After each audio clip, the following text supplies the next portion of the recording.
नाज़रीन अवां खे ब्रेकिंग न्यूज़ ऐं अफ़सोसनाक ख़बर ॾींदा हलूं त मधई वेझो जुणेजा बिरादरीअ जे ॿिनि धुरनि में तकरार थी पियो आहे, जंहिंमें हिकु माण्हू मारिजी वियो आहे। अचो त सचाई न्यूज़ जे नुमाइंदे जयराम दास खां तफ़सील वठूं। जी जयराम, छा अपडेट आहिनि? जी अवां खे ॿुधाईंदा हलूं त मधई वेझो गायजा थाणे जे हद लाला मूसा जे बोरिंग भरिसां जतोई पुल वटि नामालूम हथियारबंदनि फायरिंग करे ॻोठ इज़त जी वांड वासी वाहिद बख़्श जुणेजो खे गोलियूं हणी क़तल करे छॾियो आहे। होॾां वारसन सखर लाड़काणू मेन रोड जिंदोदरो पुल ते लाश रखी गायजा पुलिस ऐं पंहिंजे बिरादरीअ जे माण्हुनि ख़िलाफ़ धरणो हयो, पाराता ॾींदा रहिया।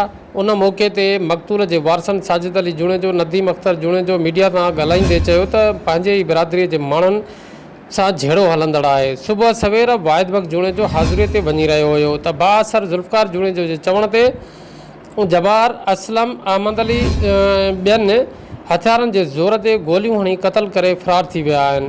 हिननि वधीक चयो त अॻ में बि साॻी धुर जे जवाबदारनि असांजा 3 माण्हू मारिया आहिनि, पर पुलिस को बि कख भञी ॿीणू न कयो आहे। अॼु वरी ॿीहर उन्हनि असांजो हिकु ॼणो क़तल कयो आहे।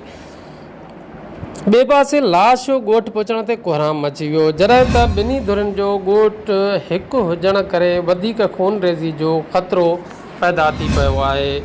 जयराम दास, सचाई न्यूज़, मधई जी।